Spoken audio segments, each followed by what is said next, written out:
Remember when your workplace was full of energy and employees? Now there's a way to safely get your team back together and back to business. HealthPass by Clear. Paper vaccine cards are flimsy and insecure. HealthPass by Clear allows your team to securely and easily link their vaccination information directly in the Clear app. Clear can help get your employees back together more safely, easily, and quickly. Learn more at clearme.com/healthpass. clearme.com/healthpass. From WBEZ Chicago, it's This American Life. I'm Bim Adewumi, sitting in for Ira Glass. Not too long ago, a few of us here on the show were talking about families and how everybody has a role to play in theirs. And whatever your role is, it sort of becomes your identity. Like, this one's insular and really into books, or that one's the sensitive one who's quick to anger, or the little one's the sweetheart. That sort of thing. And the longer we talked about it, the more we began to notice a pattern. Sisters in particular often have very specific, very pithy elevator pitches about themselves and each other. Like my colleague on the show, Emmanuel Berry. Okay, so I have 3 sisters.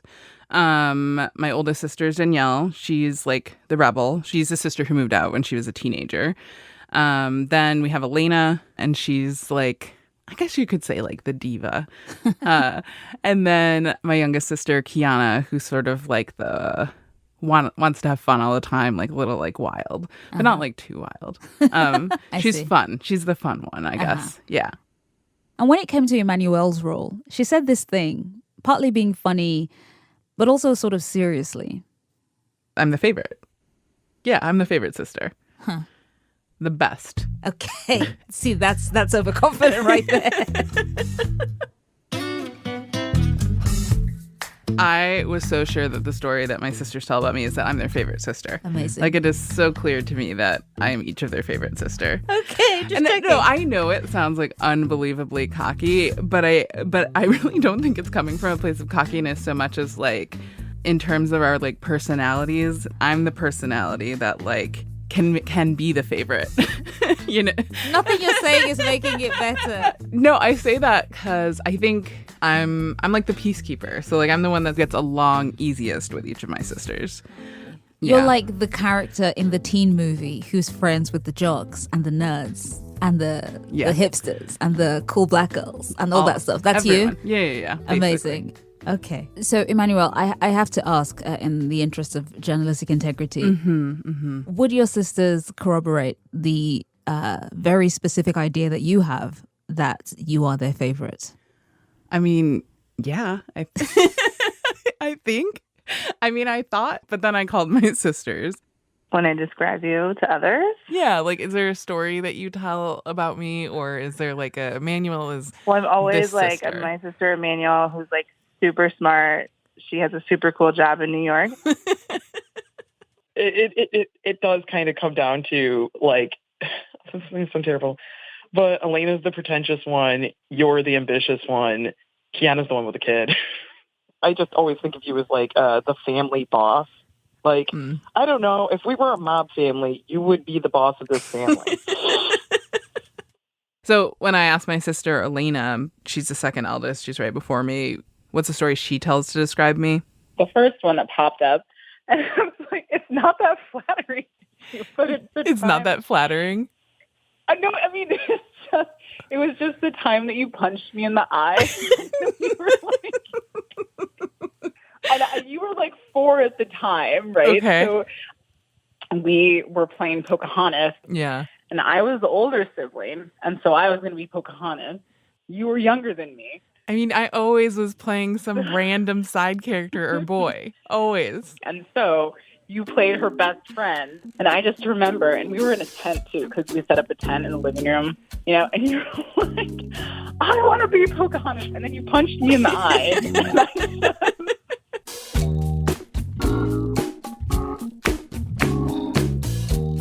So just doing a tally up of the responses of your sisters. So punched in the face, ambitious, the boss of the family, mafia style. It's amazing to me how different those things are from the favorites. I asked them for the first thing they think of, okay? Right. So wait, hang on. So favorite is not supposed to be the first, just one of the things they say. I guess maybe it's just like buried deeper than I anticipated in their like minds. This is amazing backpedaling, and I love that.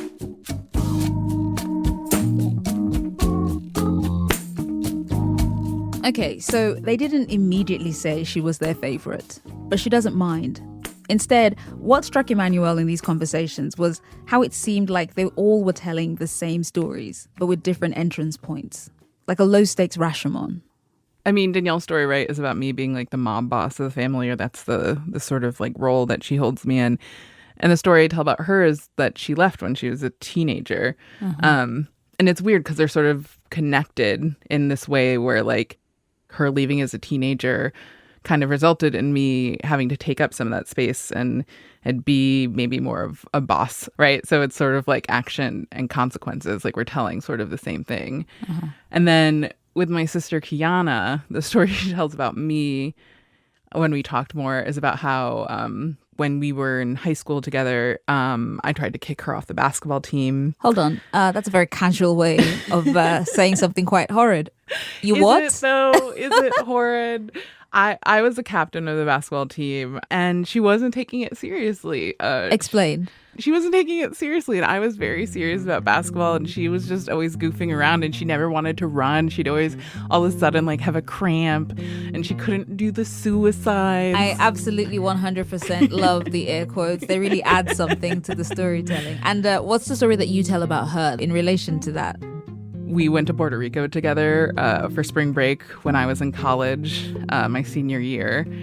And she like fell hard for this guy and she kept like disappearing and I didn't know where she was. And we got in this huge fight where we were like screaming drunk in the streets at each other. And she's like, I'm an adult.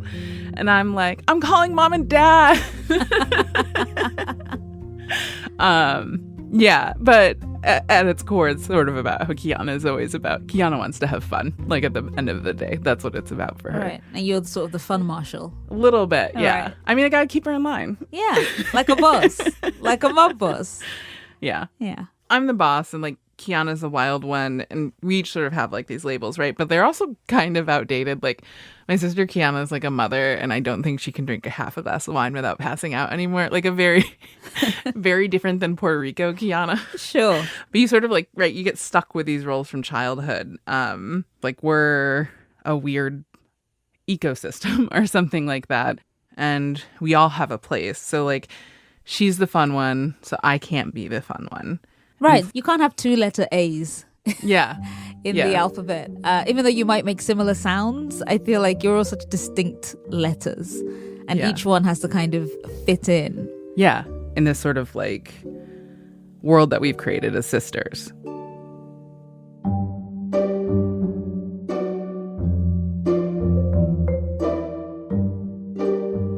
Unlike Emmanuel, I only have one sister.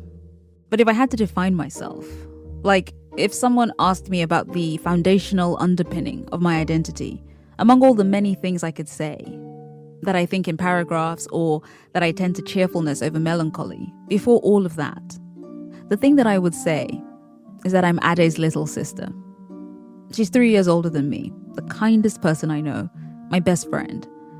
I love her like she's me. And when I was small, I wanted more than to be like her. I kind of wanted to eat her up.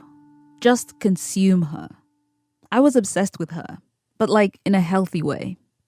We created this dense, self-contained world together as kids. One example of it was Funky Funky Funky Radio, a radio station universe that we made up and recorded onto cassettes that we lost years ago.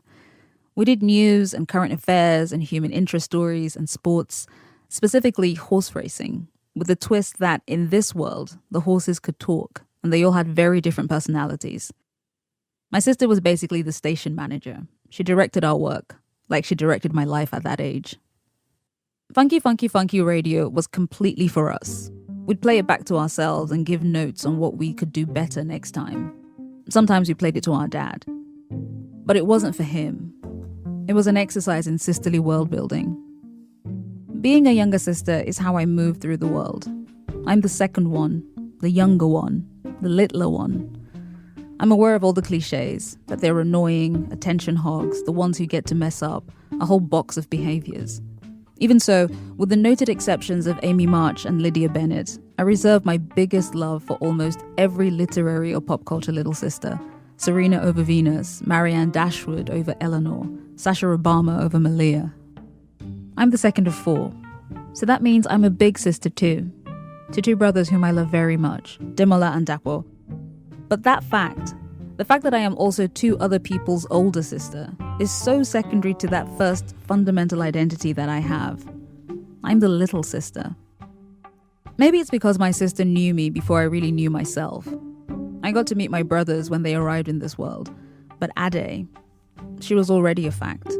She's the most constant thing in my life. I've never known a world without her. I can't imagine it, and I don't want to. Today's show is about that world that can exist between only sisters, the worlds they build together, and the things that could knock those worlds off their axis. We have 2 stories today about the bonds between sisters and how they get broken and fixed, or not. Stay with us.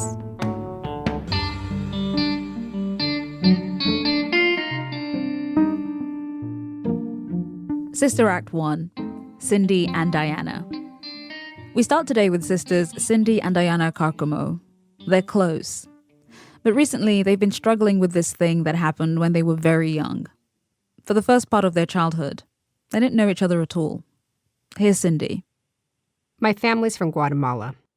My sister Diana was born there. She lived there for years, far away from me and my parents. I was born in LA. When we were little, Diana believed that explained one difference between us. I thought you were very American looking.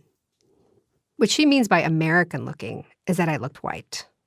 At one point, I remember thinking that if you were born in China, you would look Chinese. And if you were born in America, I remember thinking like that. So it could be that, I thought she was born in the US, so she was very American looking. And I was like, wow, she looks really different than the way I look.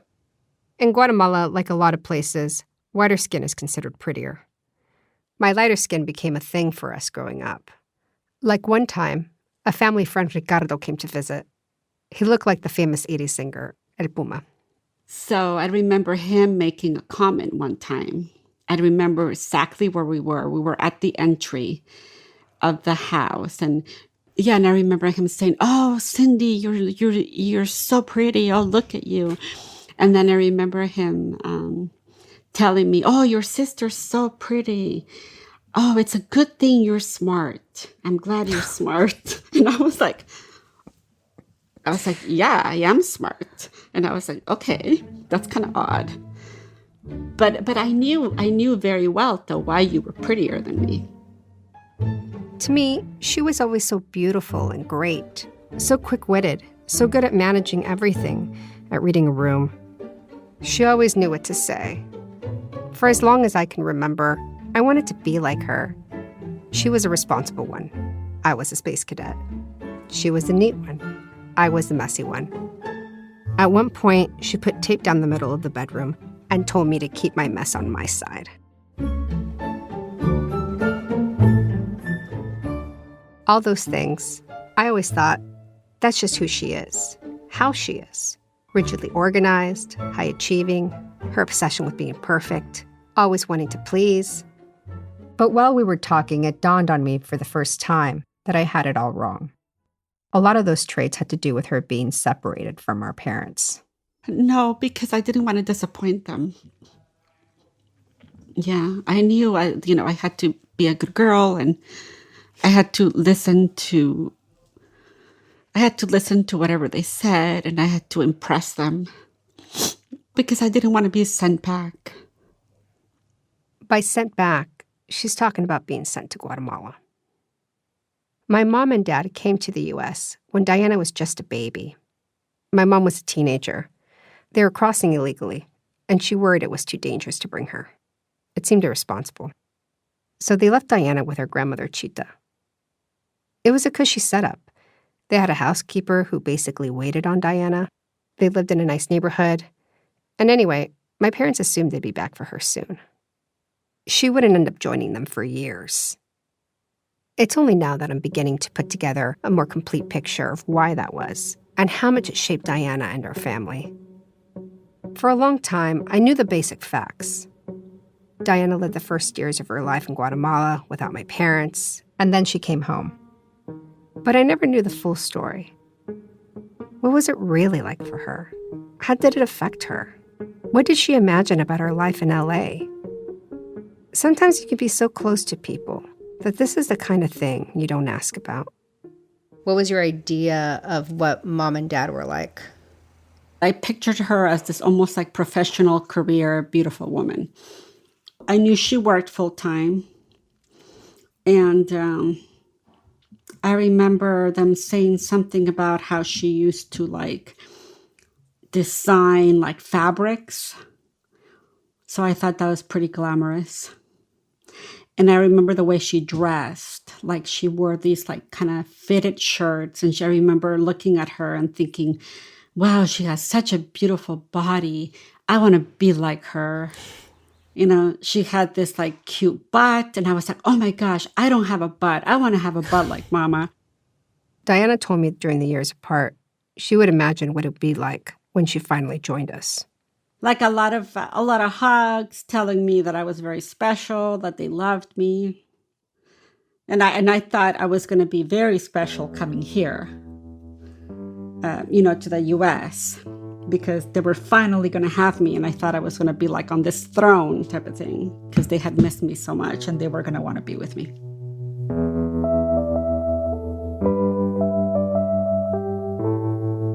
My parents did miss Diana desperately. While Diana was in Guatemala, they sent her boxes full of toys, clothes, and American candy, like Snickers bars and Wrigley's chewing gum, stuff that was pricey or hard to find back then. My mom told me after they were separated, she kept having this dream where Diana was on a mountain that she couldn't reach. She became deeply depressed. It runs in our family, but it's hard to know whether mom started because of the separation or if it was there all along, and the separation made it worse. The first time my mom was able to visit Guatemala after the separation, Diana was 2 or 3. She hadn't seen her for over a year. Now she was meeting her as a toddler. This was before I was born. My mom showed up with a suitcase full of outfits and toys for Diana, and when she got to the house, Diana sort of ignored her. She'd rather hang out with Chita or her Aunt Estela or Uncle Yambi. At one point, my mom scolded her for something, and Diana responded with, "Tú no me criaste." You didn't raise me. Though she couldn't pronounce her R's, so the way the story is always told in my family, she said, "Tú no me criaste." My mom felt rejected. She says, looking back, she knows she shouldn't have felt that way. But she was so young. She was only 20. Meanwhile, her mom, Chita, was emphatic that Diana should stay. She cried. She told my mom, "I'm attached to her now. Don't take her away." By the end of the visit, my mom decided she couldn't tear Diana away from Chita and the family she did know. So she came back to the U.S., alone, without Diana. She left the suitcase full of toys behind.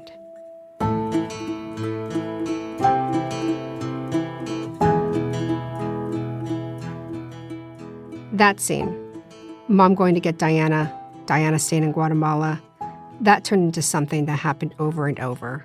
It happened so many times that both Diana and my mom have lost track. It was always the same. Mom would come with the intention of bringing Diana back with her. Diana didn't really want to be with her. Chita would cry, and Mom couldn't bear to take Diana away from her. I'd heard that story a lot growing up. The back and forth tormented my mom for years. I asked her to talk to me for the story, but she said no.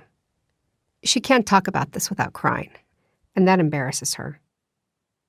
Until now, it never occurred to me to ask Diana how all this felt to her.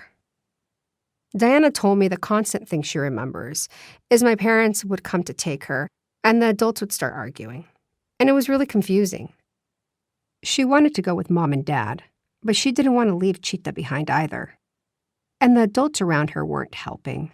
One day they'd tell her you're leaving, and then they'd tell her, never mind, you're staying. That was a kind of detail about Diana's childhood that I didn't know most of my life. And I didn't know this part either. At one point, my parents turned to Diana and asked her point blank, so how about it? Do you want to come live with us in the U.S.? And Diana was like, sure. She was around 4.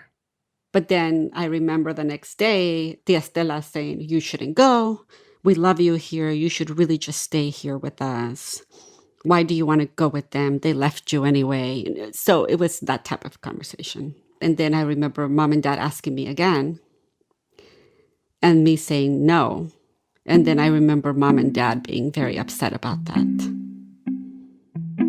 To this day, this comes up in my family, by the way, that Diana said she wanted to stay. My parents bring it up whenever Diana asks, why didn't you bring me? It's become this ongoing refrain. They'll say, you said no. We asked you, remember? It's gone on for years.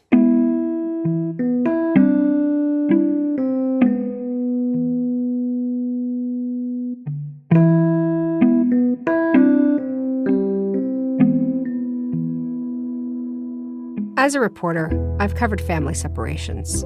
I've covered U.S. immigration policy for more than a decade, most recently for the Los Angeles Times. And in my job, I've covered their reunifications.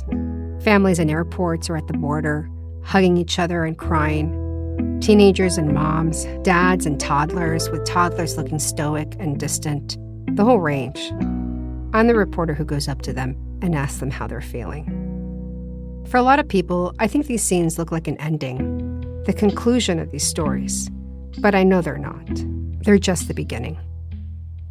This moment when a child is returned to their parents, I'm always thinking, the next part, that's the hard part. My sister still remembers the exact date that she finally joined my parents in the United States, December 7th, 1982. She was 8. I was 3. My parents were legal residents by then. Diana came with Chita. Mom thought it would be easier that way, and they came for a long visit. At the end, the plan was Diana stays, and this time, Chita relented. Diana was finally here for good. Until I started asking her about this recently, I'd always imagined the years of separation were the hardest part for Diana. But that wasn't true at all. I didn't know my parents, and I didn't know how they were going to treat me. I really didn't know them. So it was almost like I was with strangers. Back in Guatemala, Diana grew up with aunties and cousins who lived steps away, a whole network of people who doted on her. There was a refrigerator full of homemade ice cream, and Chita would let Diana grab what she wanted. It must have been so weird for her, having to navigate a whole new set of rules and ways of living, having to decide for everything, and all of us. I remember feeling really lonely. I missed Yembi a lot, my uncle. And then, of course, Chito, Grandpa. I missed him a lot. I remember I had Mom and Dad bought me a lot of, stuffed animals. And I remember I named all of them. So one of them was Paola, one of them was Yembi, one of them was Chito. They all had a name. I remember feeling lonely all the time. Mm. Yeah, I mean, it lasted gosh. I think I started feeling more comfortable with everything, probably in junior high. Oh, it's a long time. Mm-hmm. This was the first time I heard this, and it crushed me. It's hard for me to hear this, to hear Diana dealing with this in such a little kid way. She never seemed like a kid to me when we were little. She was so competent. She was so good at school, straight A's, always so practical. She didn't like to play. I had an imaginary friend growing up, and she very rationally was like, that doesn't make sense. I've always felt she was a grown-up from the beginning. But of course, she wasn't. She felt insecure, like an outsider, so she made a plan to try to fit in, to make herself indispensable to our family. Here's what she did every day. She made her bed and mine. She dressed me in the morning. She made her lunch for school. She helped me with my homework. She washed dishes after dinner. And on the weekend, she helped my mom clean the bathroom. This was the stuff Toya did back in Guatemala, the housekeeper. Diana did all of this because in her mind, the stakes were so high. She really did think she'd be sent back. I had no idea. And this wasn't just some little kid thought she had. She told me that the adults warned her that might happen.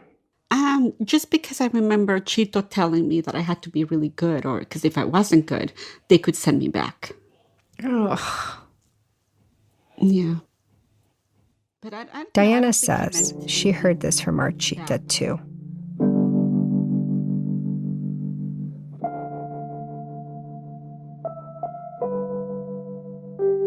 My mom was always the hardest relationship for Diana to figure out.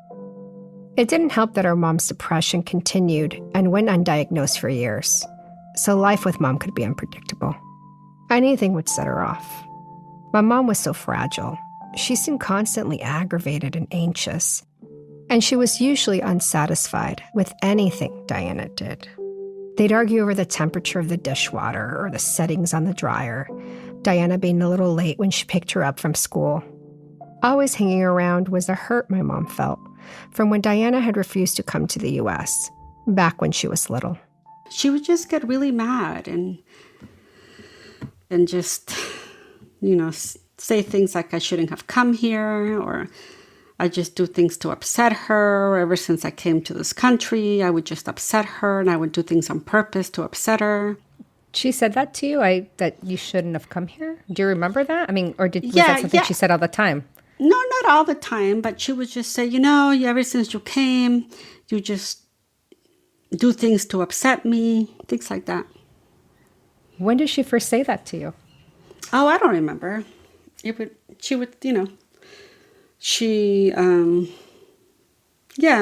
come up, Mm-hmm.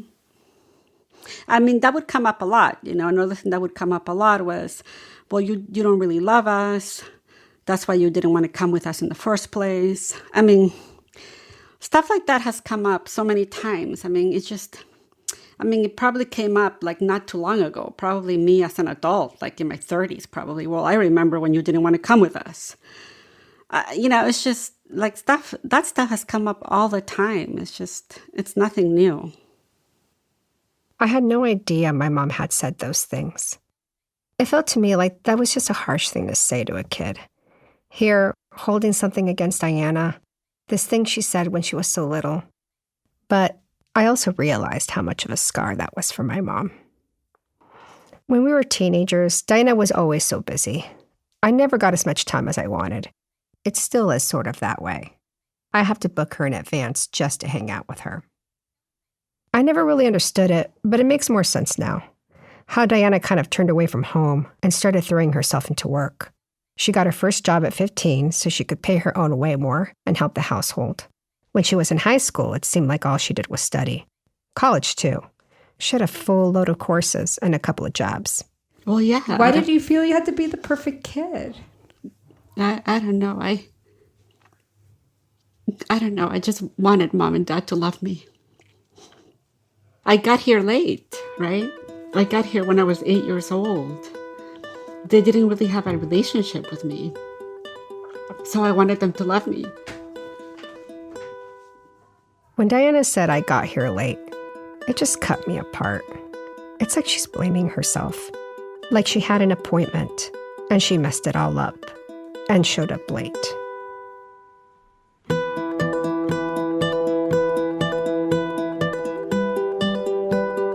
I've always known my sister and I had different experiences, but I'm only now realizing just how different.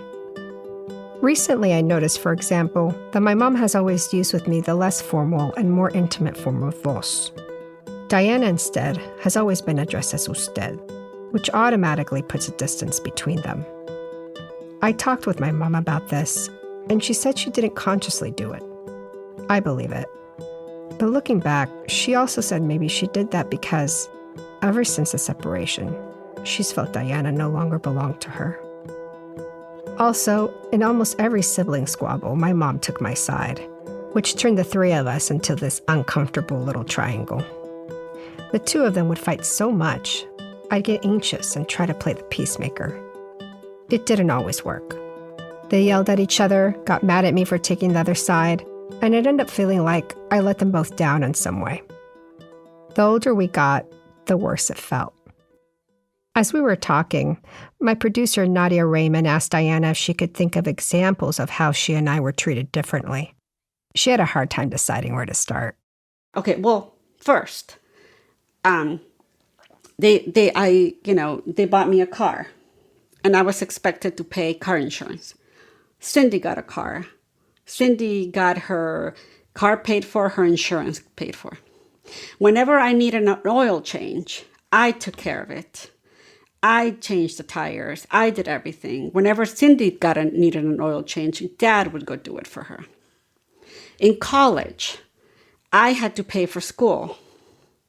I had to work to pay for school. Cindy went to college. Cindy got everything paid for. Not only that, but she got spending money. Not only that, but she ran up a phone bill. They paid for that. They didn't help me at all for undergrad. My mom says if Diana remembers it that way, she must be right, though my parents did help her with grad school. And I know it's easy for some of this to sound like normal sibling stuff, older kid, little sister stuff. But one of the hardest parts of this is that it's hard for Diana and me to tell what was about her separation and what wasn't. It would have been so easy for Diana to resent me, to be so mad at how I was treated versus how she was treated. But that didn't happen. Instead, she doubled down on being my greatest protector and advocate. She didn't like it when anyone said anything mean about me, or when the neighborhood kids didn't want to play with me. And in turn, I'd follow her around like a puppy dog. When we talked about this recently, I kept asking her, really? You never resented me? But in this very reasonable Diana way, she said, no, it wasn't you. You were just a kid. But so is she.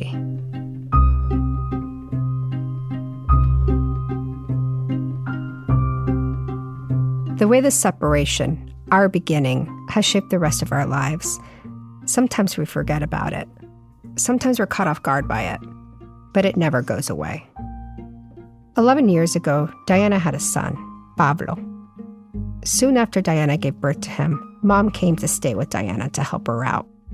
Things felt different, like the separation was finally fading. My mom was treating her depression and was in a much better place. She and Diana had been able to build a relationship. They'd gotten close. One day, my mom was changing Pablo's diaper. And I remember her specifically telling me, what I didn't do with you, the time that I didn't spend with you, I will make up for it with Pablo. That was a hope anyway. Pablo would help them finally repair this 30-year-old hurt. And then Pablo turned 8. I remember doing dishes and thinking, wow, Pablo is 8. That's when I came to the U.S. He's really just a kid. You know, why did I go through so much? I started thinking like, okay, you know, I tried so hard. Why was the 8-year-old trying so hard to make her mom happy? Why wasn't it the other way around, right? Why was it me thinking, I better be good because they may send me back? When Diana had Pablo, she had a hard time leaving him with his nanny or even his grandparents. She didn't like being away from him. When Pablo was a toddler, she told me she was looking at getting him microchipped, just to be sure they wouldn't be separated. I was taken aback and sort of teased her. I was like, he's not a dog, Diana. Isn't that illegal? I was really, really paranoid about somebody kidnapping him and taking him away from me. I mean, I had a tracker on him for when he started going to school, when he started going to preschool. There's a little chain that he would carry. And I kept telling him, if anything ever happens, anybody ever takes you or you ever get lost, you push this button and the police will come. I would have dreams that he wasn't with me, that somebody would take him away. And I would look for him, and I would look for him. And then it really, really, I really started obsessing with it. And I'm still not okay with like leaving him in the house by himself, or I still need to know where he is at all times. Diana is type A in general, but it's hard not to draw a line between her being left behind and this fear that she has of ever being separated from Pablo. I brought it up to her. To my surprise, it was like a light bulb went off. She'd never connected those things, and it made sense to her. The idea that all of this was now shaping Pablo's life too, a whole generation later.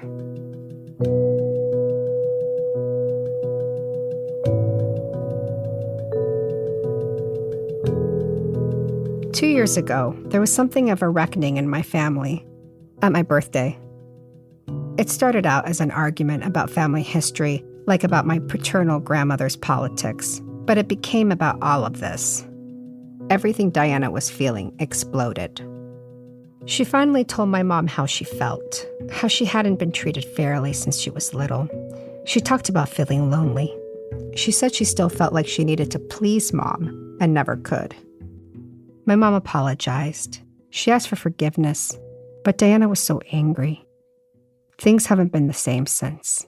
Like lately, I've just been thinking, like, God, if I would have just shut up and kept on living the way I was living, our relationship would still be great. And yeah, but I had to, for some reason, I had to get angry and I had to get mad, and I should have just let things go. Like, why? Who cares, right? Like, I'm 46.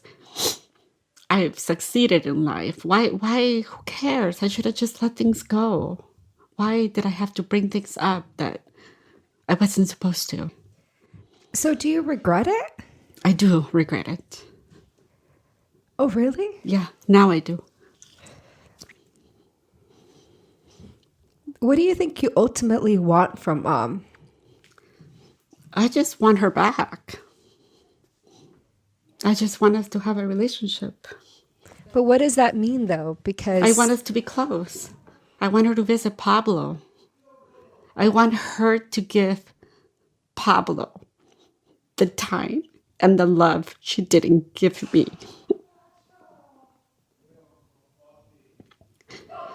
That's all I want. That's all I want.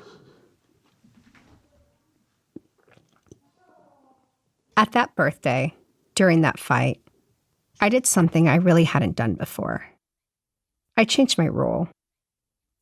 Finding our way through all of this, I'd always tried to stay neutral, an intermediary. But in this case, I switched. I stood up for Diana. I stepped in between them, not as a neutral peacekeeper, but to defend my sister. I've been doing that more and more lately.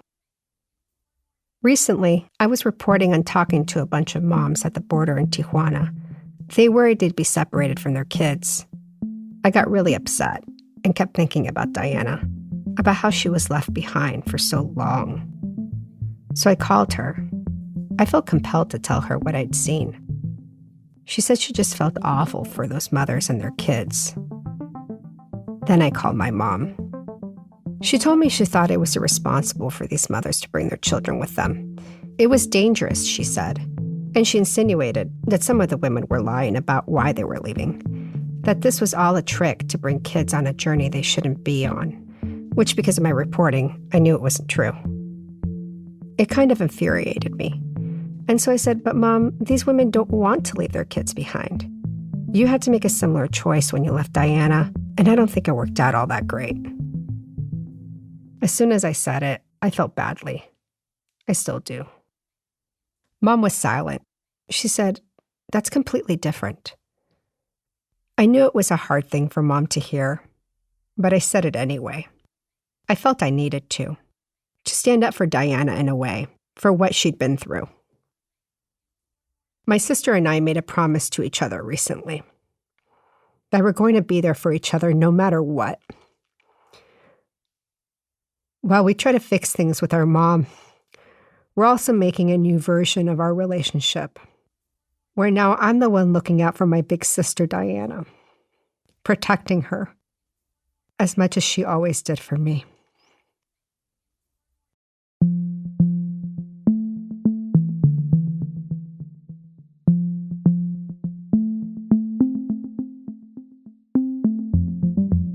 Cindy Carcamo is a staff writer at the Los Angeles Times.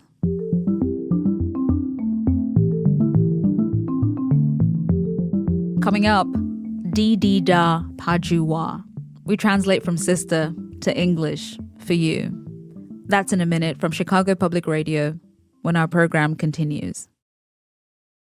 Support for This American Life comes from Squarespace. If you have a story to tell, whether it's about starting a business or sharing photos, Squarespace gives you an all-in-one platform to bring these stories to life. With modern templates and 24-hour support, you can easily create a professional website or online store. Head to squarespace.com/American for a free trial. When you're ready to launch, use code American for 10% off your first purchase of a website or domain. It's the BBC News Hour. I'm Bim Adewumi. Kidding. It's This American Life. I'm sitting in for Ira Glass. Today's program, Sisters. Stories about the worlds sisters create together and what happens when those worlds are unmade. We've arrived at Sister Act 2, Meghan and Sybil. There's this thing that I read years ago that I think about quite often, and it came up a lot as we were putting together this show. It's a Toni Morrison interview from 2015, and the interviewer, Rachel Kadzigansa, asked Miss Morrison about her sister Lois. Were they close? She asked.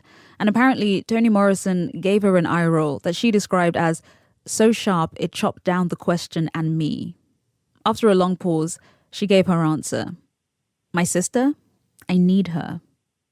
I think about it because the language is so simple, yet so grand. I get it. The person you need to that degree that it defines so much of who you are. The first act of our show was about someone who had spent decades trying to close the gap with her sister because they were apart until she was 8 years old. This next story is the reverse.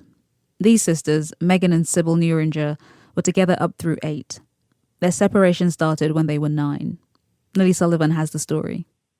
The sisters in this story are Meghan and Sybil. They're twins, identical. And when you ask Meghan to describe her childhood, ages 0 through 9, she doesn't hesitate. She told me it felt like heaven. We played so much pretend. We had all these trees in our backyard and they knocked down a tree. And the guts of the tree were out in our lawn and you could see the pulp, the soft, like white pulp of the tree. And it was like kind of moist. And we played like we were eating like the chicken meat of the tree. And we thought this was like the most incredible discovery that like, oh my God, the tree is made of chicken meat and we're eating the chicken. Like I think we ate tree pulp.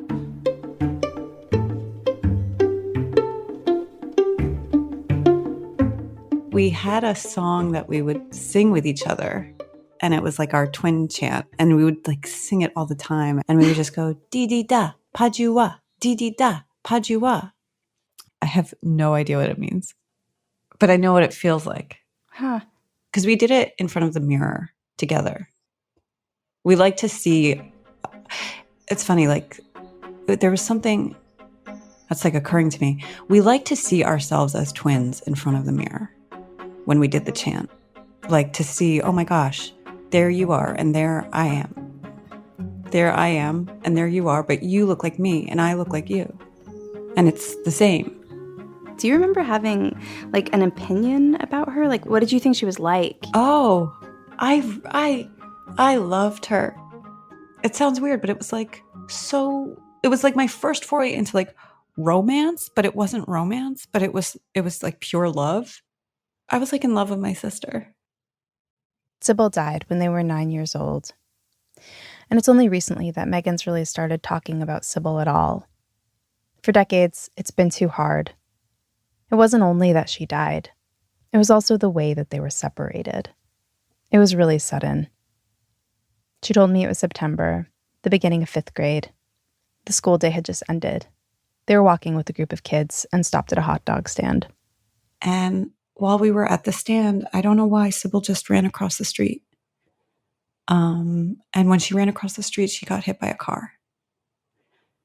And I saw it happen. And I screamed. I just was screaming. I didn't even know I was screaming, but somebody came and stopped me from screaming. And I tried to run out into the street, and somebody stopped me. And she was lying in the street. And I remember there was this mechanic or some guy in like a dirty outfit, and he had a like oily rag, and he went to her to wipe the blood off her forehead. And he's putting this dirty rag on her head, and I didn't like that. The ambulance took Sybil to the hospital. Megan went home and waited, alone. She desperately wanted to see Sybil, but her parents didn't let her, so she never saw Sybil again. Megan remembers when her mom told her they were going to unplug Sybil, how angry she was, and how she begged them not to.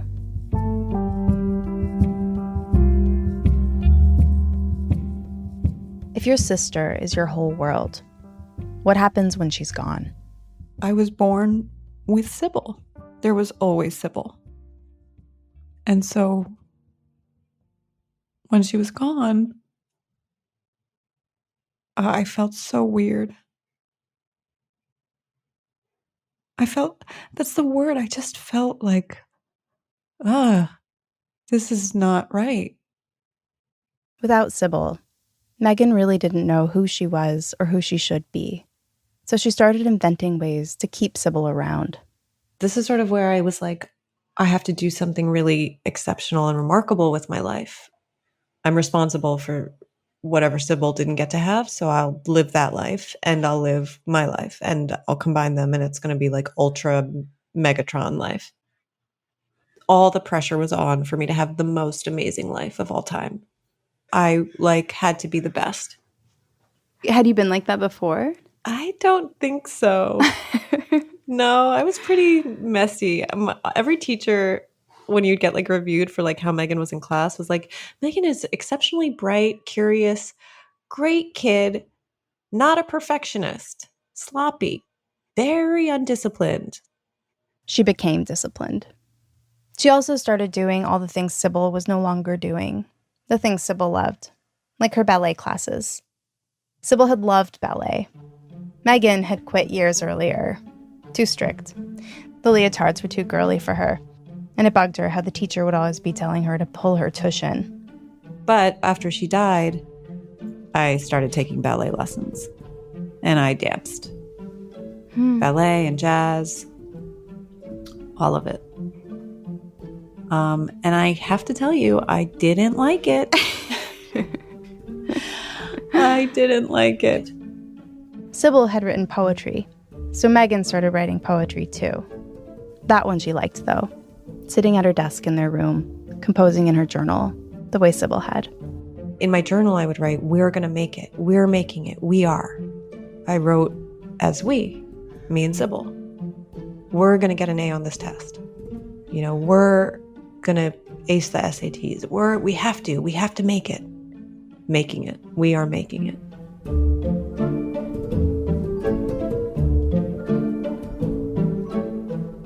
Making it meant if there was any opportunity to achieve, she owed it to Sybil to excel.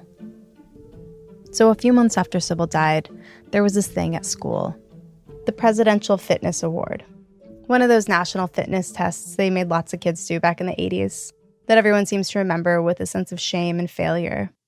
How long could you hold a sitting V, dangling in front of your classmates in gym trying to do a pull-up? I decided, I can be anything, and I'm going to get the Presidential Physical Fitness Award. I have to. I started training for it, basically, with my mom. I have to practice the standing broad jump because you have to get a certain amount. And there was the 9-minute mile. This was so hard for me, running. Oh my God, a 9-minute mile. And I remember when I was competing for it, I started feeling so tired in my lungs that I started hyperventilating because I'd put so much pressure on myself too. And I was hyperventilating and I started crying. And I remember these two classmates, these boys, were helping me off the track. And I'm crying and I'm letting myself down and I'm letting Sybil down and I'm not going to get it. And they're helping me off the track and I pushed them away. And I finished like crying and hyperventilating. This is literally like the story of my life. I'm not naturally good at it. I'm pretty close to quitting. Somebody's like, you should quit. And then I'm like, actually, let me finish crying and hyperventilating and like try to get what I want. But my name was up on that wall, and I still have the t-shirt from 5th grade.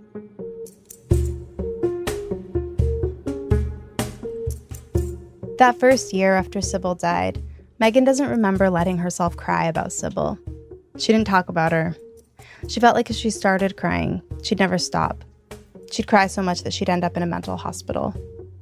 As she got older, she'd get stuck on certain thoughts. That she should have been the one who died. That Sybil was the better twin.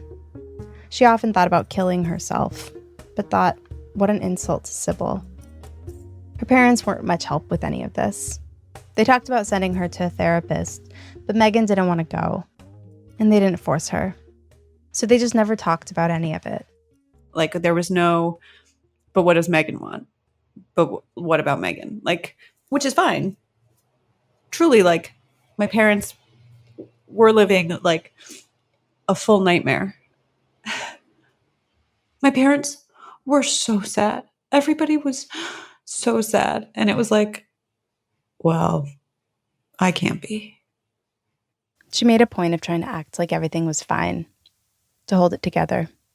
And as she got into high school, she got even more intense, doing this thing she sometimes calls double living. Living a life that's not just the best, but twice as good as a normal life. For Sybil.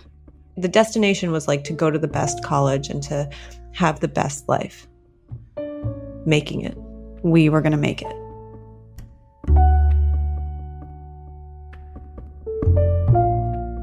By the time she's an adult, that voice in her head putting pressure on her, it just kind of became Megan's personality, how she thought about herself.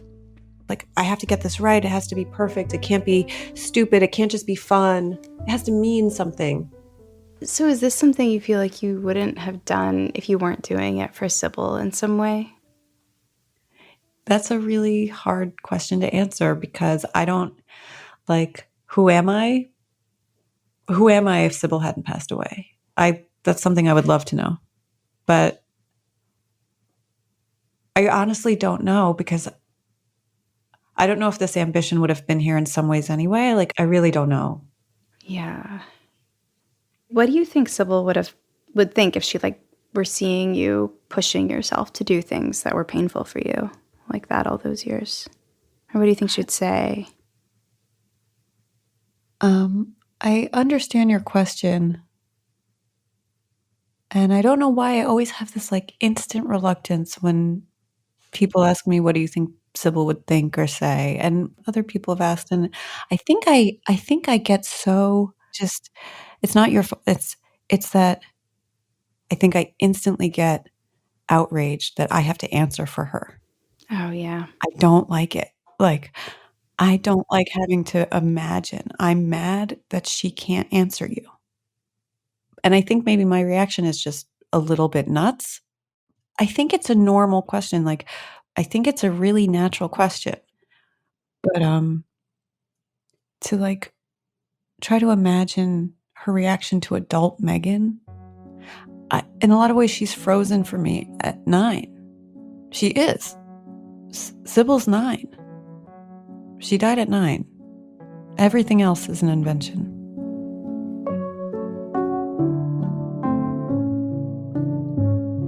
It's only recently that Megan started trying to sort out who she is outside of Sybil. This began a few years ago when her mom was dying of cancer. Megan was with her the whole time, through hospice, and all those days when her mom was in and out of consciousness on morphine, in that middle place between living and dying. And she, at one point, was calling me Sybil a lot. And I said, at one point, no, Mom, I'm Megan. Sybil died.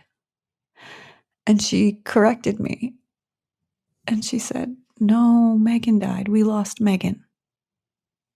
Sybil stayed. And I remember, I was kind of shocked but not because it hurt my feelings. but that maybe she's right. Maybe Megan did die and Sybil did stay. And this whole time, you know, yeah, I'm the dead one. Megan had thought that if she could do the right things, then she might start feeling less dead. But it wasn't working. So just in the past few years, she started to let go of this project to live for Sybil. It hasn't been easy, but she feels more like herself. She's put down some of that anger she's always had about the injustice of Sybil's death. And that's cleared the way for her to feel more like she did when they were together. It surprised her, she said. She feels close to Sybil again. She loves her.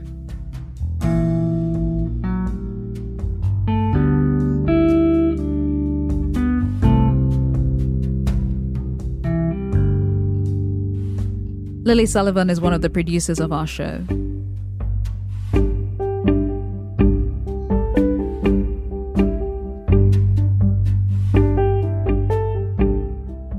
Before we go, there's this passage from Housekeeping, a novel about two sisters written by Marilynne Robinson, published in 1980.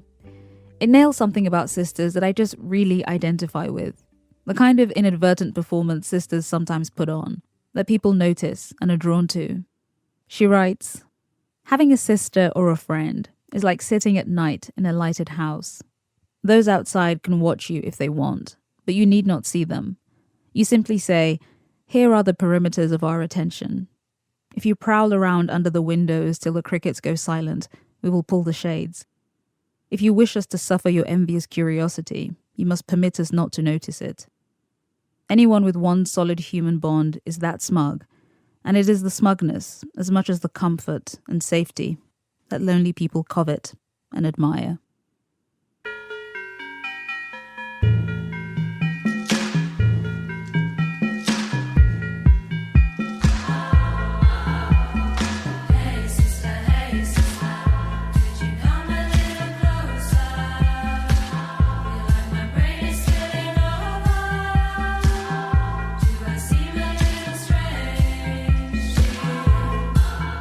Our show today was produced by Laura Starcheski and Lily Sullivan. The people who put together today's show include Elna Baker, Ben Calhoun, Dana Chivis, Sean Cole, Aviva de Cornfield, Damien Grave, Hannah Joffe-Walt, Mickey Meek, Lena Masitsis, Stowe Nelson, Catherine Raimondo, Nadia Raymond, Ari Saperstein, Alyssa Shipp, Matt Tierney, and Diane Wu. Our managing editor is Sarah Abdurrahman, senior editor David Kestenbaum, our executive editor is Emmanuel Berry. Special thanks today to Cindy and Diana Kokomo's mother, Reed Johnson, Luz Paz, Cora, Nick Feinberg, Sylvie and Brian Malamut, Maggie and Lila Margulies, Noga Newberg, and my big sister, Ade Adewumi. Fact-checking by Andrea Lopez Cruzado and Christopher Swatala. Our website, thisamericanlife.org, where you can stream our archive of over 700 episodes for absolutely free. And there's videos and lists of favorite shows and tons of other stuff there too. Again, thisamericanlife.org. This American Life is delivered to public radio stations by PRX, the Public Radio Exchange. Special thanks to our regular host, Ira Glass. He's got this ritual before every interview. He goes to the bathroom, looks straight in the mirror, and has a pep talk conversation with himself. Oh, it's a good thing you're smart. I'm glad you're smart. Yeah, I am smart. I'm Bim Adewumi. We'll be back next week with more stories of This American Life.